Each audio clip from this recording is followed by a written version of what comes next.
Градот Битола, вклучувајќи ги и другите општини и населени места, и рударско-енергетскиот комбинат Битола или Рекот, како што напрекар го викаат комбинатот, се во брак веќе 35 години.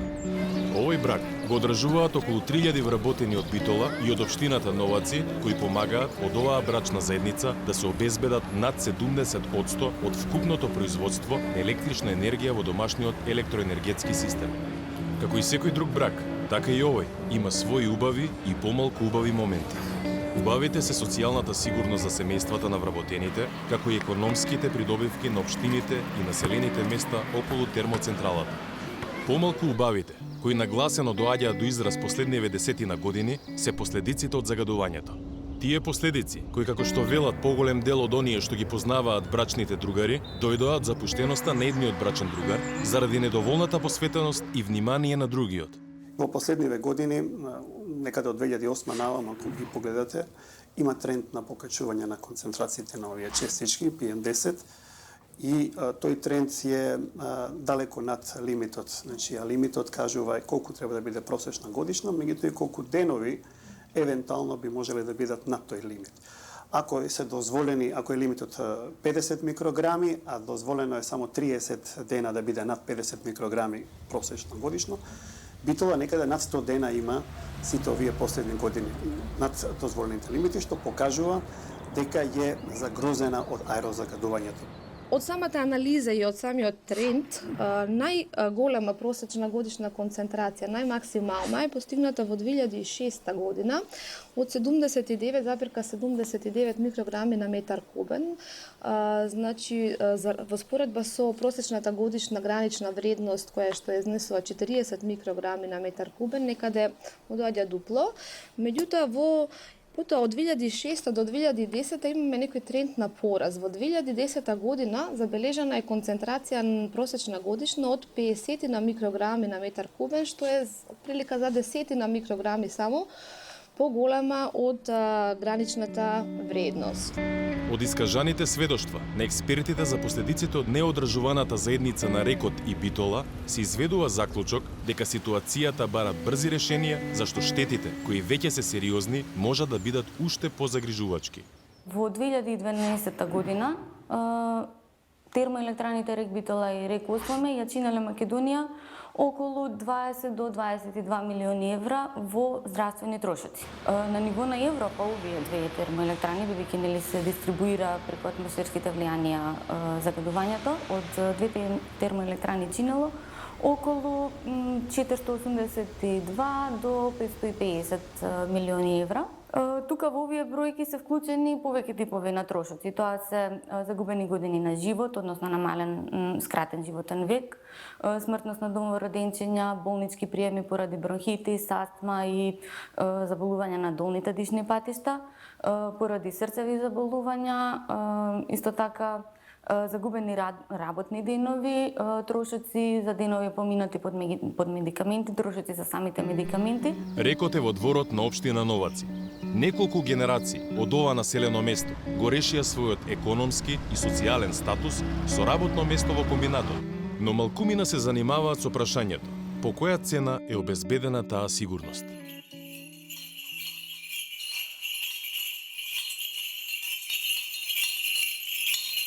Да не речам сите, ама 90% од луѓето во неврзан разговор или во неофицијален го кажуваат истото.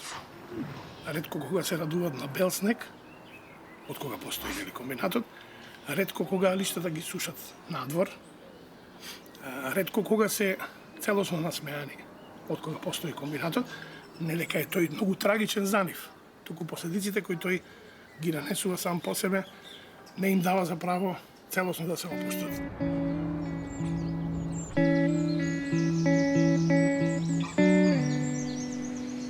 Секоја општина и локална самоуправа има право и должности да се грижи за животната средина според законот за животна средина. Тие ингеренции се делегирани од државно на локално ниво. Доколку локалната самоуправа не може да ги исполни обврските, тогаш државата ги исполнува и за тоа им наплаќа по одредени услови на што значи законски сме сите имаме право на здрава животна средина, вклучително и чист воздух, уставно право за гарантирана здрава животна средина. Ајде да одиме уште еден чекор понатаму. Да видиме што поточно предизвикува овој степен на загаденост на воздухот и на другите фактори на животната средина. Како сето тоа влијае на човечкото здравје? Сигурно е дека еден дел од хроничните болни, како со респираторни заболувања, хронични респираторни заболувања, така и со кардиоваскуларни заболувања, за жал починале како последица од аерозагадувањето. Аерозагадувањето е безмалку причина за многу болести, безмалку на сите органи и системи. Примарно е на белодробниот систем, меѓутоа исто така уште попримарно е и на кардиоваскуларниот систем, бидејќи делува на крвните садови, прави еден тип на артериосклероза и исхемичните болести на срцето и на мозокот се исто така доста поврзани со аерозагадувањето, посебно кај постарата популација.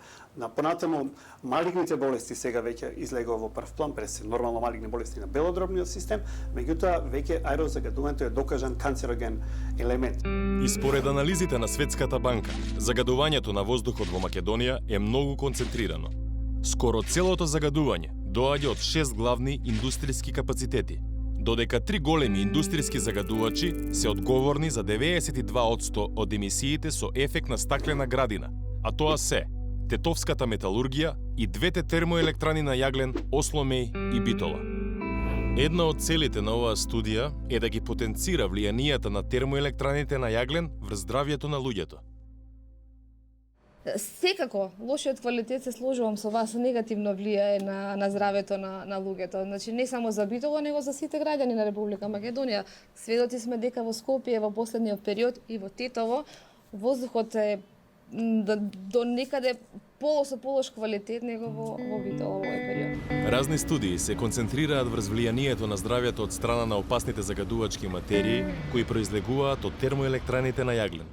Главните причини кои што се причина за аерозагадувањето на генерално поле, на европско, а ние сме типичен пример за тоа е употребата на фосилните горева, значи јагленот е во голема употреба, неконтролираната, некритичната употреба на транспортот, значи индивидуален транспорт, немате јавен транспорт и несоодветната урбанизација. Тоа е типично како за Скопје, така и за Битола.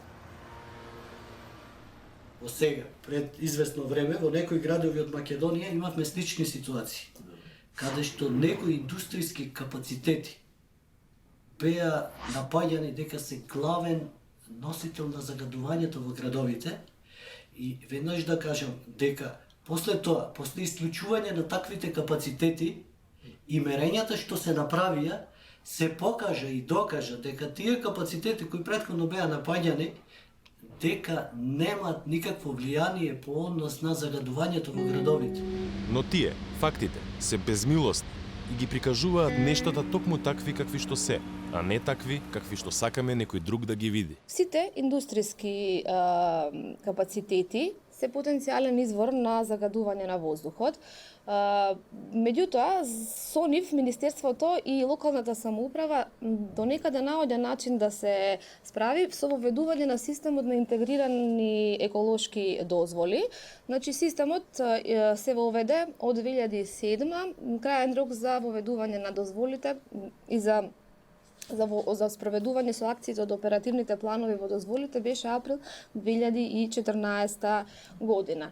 Ние вршиме мерење на емисијата на штетни гасови во околината на рек Битола и тоа на 3 места, различни места, во раздалеченост на повеќе од 3 километри.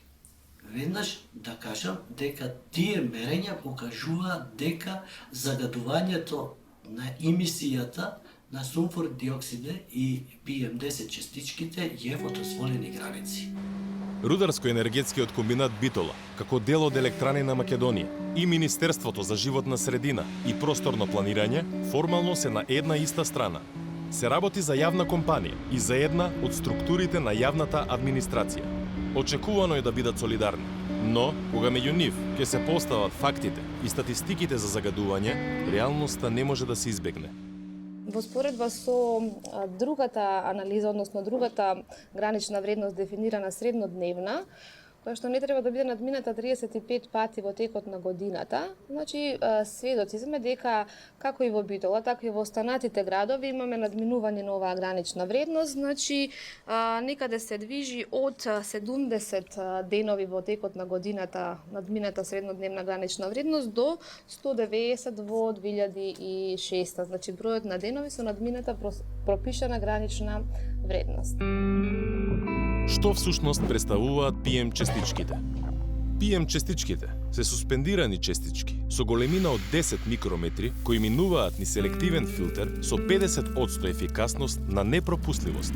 Според податоците на Светската здравствена организација, овие частички продираат до алвеолите на белите дробови и може да се наталожат во нив. PM частичките со големина од 2,5 микрометри минуваат низ селективен филтер со 50% ефикасност на непропустливост. Според податоците на Светската здравствена организација, овие частички може да продрат директно до крвта и да го нарушат незиниот физичко-хемиски баланс. Частичките имаат два аспекта. Едното е механички аспект, таа е големината, кој што го иритира белиот дроб и дава бронхит и емфиземи, и има хемиски аспект, што е во полмежот, што велите вие. Ако се работи за класично загадување од јаглен, каде што доминира јаглен, а не металургијата, тогаш е јагленски полнежот и тоа е канцероген потенцијал. Меѓутоа, ако во таа околина имате, например, фени, кој што ќе даде железо, ако имате југохром, кој што ќе даде хром, ако имате макстил, кој што исто така има некоја никел, железо и тие, значи тешки метали, тие тешки метали во тој полнеж ќе имаат своја дополнителна улога, ќе влезат во крвниот систем и зависно кој тежок метал е, тие си имаат некои своји афинитетни органи. Многу млади луѓе стануваат се поалергични и поалергични, не на класичните алергени од типот на полен, трева, прашина, туку на чад.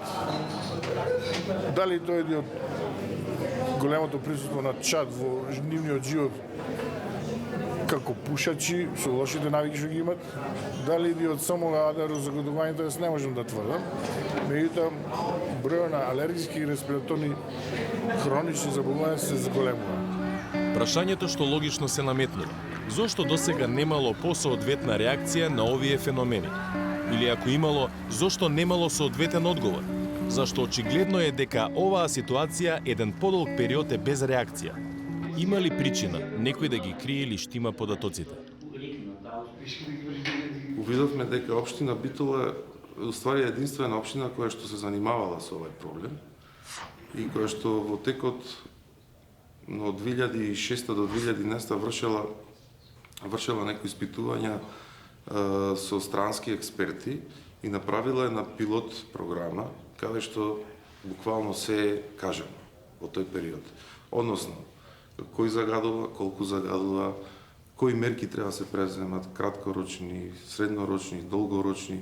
Значи, ние стигнавме до тој документ и бевме срекни дека стигнавме до документ, но она што не израдува беше тоа што тој документ излегол во 2013, а веќе на крајот на 2014 никој ништо не превзел. После 35 години излегол не можам да кажам, бидејќи не сум бил јас свесен до пред 5 години, или до пред 2 години, или до пред 3.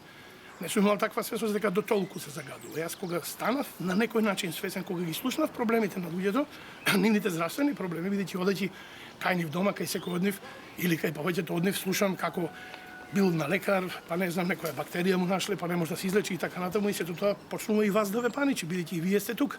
Тргнувајќи од некој, може би ќе речете себичен мотив, ама тргнувајќи од некој личен мотив, почнувате да истражувате зошто е тоа така тук.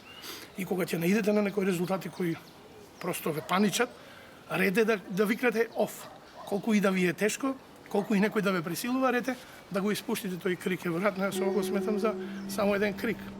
Некои велат, ружата на ветрови, како што обично се нарекува движењето на ветровите, е таква што придонесува штетните материи од оджаците да не се упатуваат кон градот. Технички факултет, употребувајќи еден специјален софтверски програм кој се користи и во Соединетите Американски држави, направи еден модел, по кој модел точно се знае и во тој модел ружата на ветрови е север-југ. Тоа морам да го потврдам. Исто така, значи не само ова претходно што го кажавме при градбата на електраната, не само што се водеше сметка за ружата на ветрови се водеше сметка и за висината на оджакот. Значи, морам да кажам дека висината на оджакот е 250 метра, а тоа значи дека имаме целосна суспензија на штетните материи и намалување на самата концентрација во воздухот. Кога веќе има одговори на претходно елаборираните прашања, она што следува е идентификација на најсоодветните акции за да се санираат состојбите во одреден период, а потоа и да се пронајдат соодветни решенија за нивно надминување. Точниот процент на аерозагадување кој доаѓа од Битола, од рек Битола во Битола, нити би го истражувал, нити го знам. Дали е 30 или 40%, акции кон рек Битола мора да има, затоа што и на генерално, на национално поле, рек Битола најголем загадувач. Меѓутоа, сообраќајот исто така дали е прв, втори или трет, нешто што мора да го превзееме за да го минимизираме и конечно грејењето е еден од поголемите проблеми, бидејќи тоа истовремено и социјален проблем. Вие не може да на населението му наведете да енергетски ефикасно се загрева со ниско загадување, а да не му субвенционирате, односно да не му помогнете да набави такви грејни тела. Секако најзасегнати страни во оваа ситуација се граѓаните на Битола, Новаци и другите населени места во регионот. Но и засегнатите кои го застапуваат рекот, неговото раководство и оние во Елем. И тука се соочуваме со прашање: кои се нивните мотиви, загрижености, погледи? Зошто е отстапено од роковите за имплементација на интегрираните дозволи, кои представуваат систем кој е наменет за големите индустријски капацитети, со кои треба да се намали нивото на загадувањето, односно да се намалат емисиите што ги испуштаат капацитетите во животната средина. Интегрираните дозволи требаше да стартуваат до крајот на 2014, но нивната имплементација е одложена за крајот на 2018 година. Дали заради тоа, граѓаните го плаќаат данокот за рек како најголем производител на струја и стратешки објект со нивното здравје?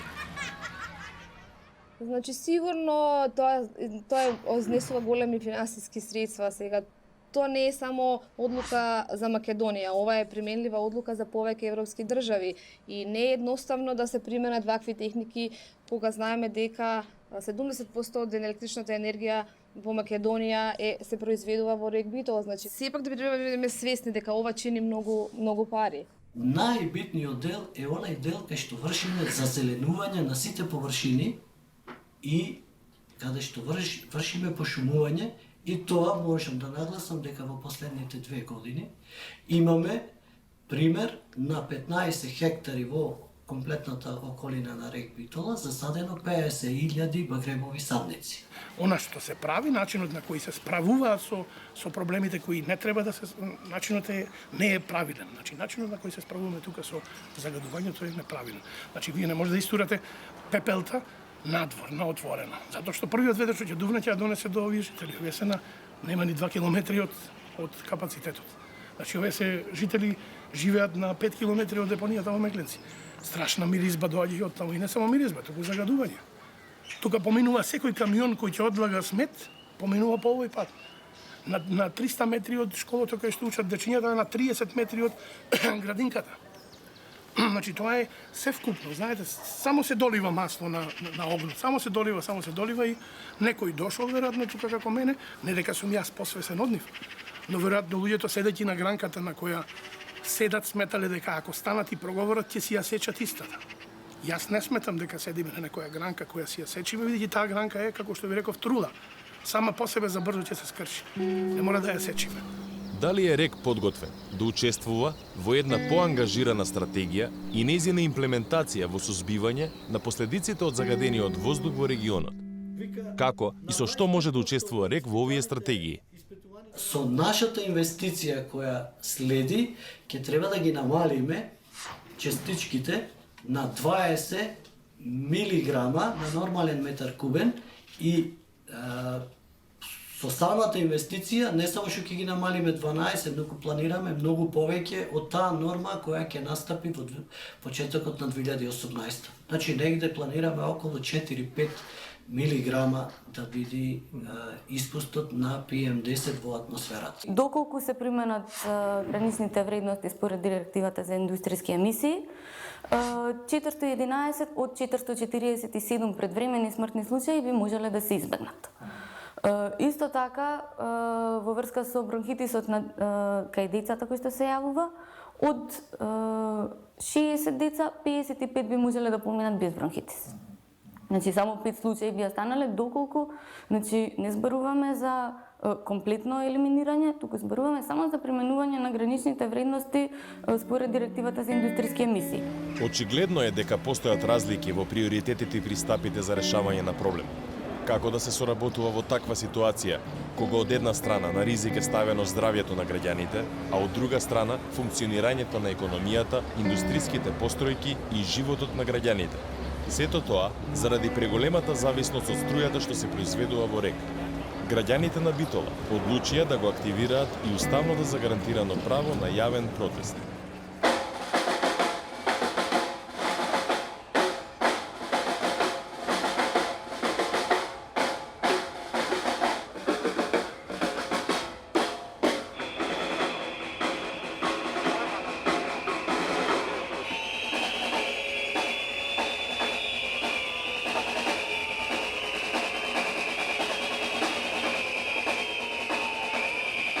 За овие 3 месеци заедно направивме многу. Направивме да се зборува за проблемот, направивме да се отвори прашањето за аерозагадувањето.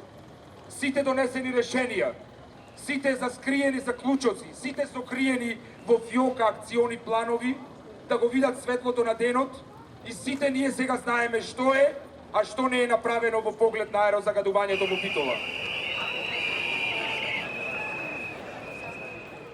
Идејата за целото граѓанско делување е двонасочна. Всушност, едната насока е да се изврши некаков притисок врз институциите, надлежните, власта, да ги примени своите мерки и да постапува во однос на аерозагадувачите кои што се во доменот на локалната самоуправа, Министерството за животна средина или другите надлежни органи, а другата насока на наше делување е всушност да се подготват луѓето на некој начин, дека можеби и домакинствата, индивидуалните ложишта, автомобилите се еден од најголемите загадувачи на територијата на општина Битола, што не сме да се исклучи исто така како некаква варијанта. Дел од граѓаните веќе организираат иницијативи со кои се промовираат алтернативни начини на превоз, како една од мерките за намалување на загадувањето, но и подобрување на сопственото здравје. Ако малце повеќе го промовираме точекот, односно да креираме содржини за велокултура во градот, значи паркинзи, велосипедски патеки, ограничување на брзини на потесни улици за зголемување безбедноста на точаците, затворање на улици и претворање во пешачки зони и ред други работи. Значи ние ќе креираме атмосфера дека се безбедни да излезат на улици и ќе излезат луѓето.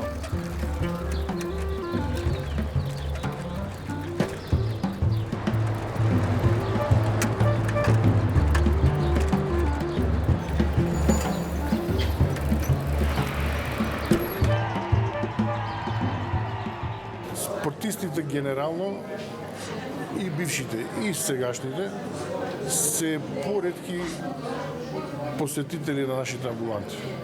Од тука иде еден заклучок многу едноставен. Народе, изволите, вежбај, спортувај, јаче го имунитетот, живе здраво и ќе има помали последици и од аерозагадувањето и од сите други фактори кои што ни го загрозуваат здравјето. Термоелектраните на јаглен ќе продолжат да бидат главен извор на енергија во Македонија во следните неколку децении. Заради тоа, важно е донесувачите на одлуки да имаат пристап до сите релевантни информации, со цел да носат одлуки со кои ќе ги земат во предвид и здравствените ефекти од загадувањето. Дополнително, граѓанските организации и јавноста воопшто треба да бидат свесни за проблемите и можат да имаат значителна улога во мобилизирањето на поддршка за потребните промени.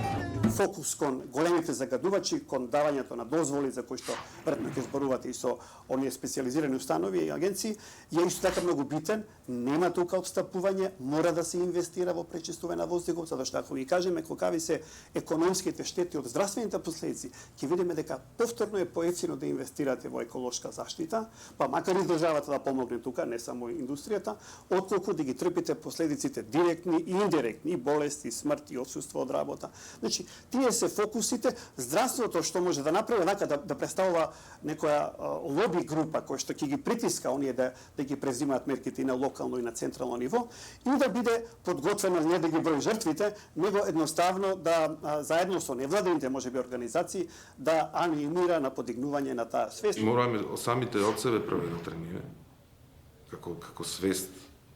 Меѓутоа мораме да побараме и од надлежните да го сторат она што му е надлежност, односно што му е обврска, односно како што вели законот, значи ние имаме уставно право за чист воздух. Тоа некој нас треба да ни го обезбеди. Чудни сме ние луѓето, додека сме млади и здрави, работиме и печалиме за да можеме на старост да се лекуваме. Така да многу е тоа некако за мене нелогично. Ако е така, ако прифатиме дека е така, дека треба овие луѓе, вклучувајќи и мене, да работиме додека сме млади и здрави, за да можеме да плаќаме лекови на старост, јас прв се откажувам од таквата идеја, пошто за мене не нелогично, туку за мене не етично, туку сосема нелогично. Значи има начин како и за се, така и за ова. Има сигурно решение, но веројатно некој поумен од мене го нашол тоа решение, сега зашто тоа не се применува, ќе прашаме оној кој треба да го применува. Решенијата не доаѓаат никогаш од горе. Тоа е еден од митовите кои се распаѓа пред се поголемата свесност на граѓаните. За некои прашања, тие самите, непосредно, со граѓански акции во рамките на законите и процедурите, може да придонесат да се решат различни прашања од нивен интерес. Битола веќе го отвори тој процес, но еден од најголемите предизвици на граѓанските активисти ќе биде како нивните сограѓани да ги убедат да бидат активни учесници во процесот, наместо пасивни наблюдувачи на она што се случува околу нив.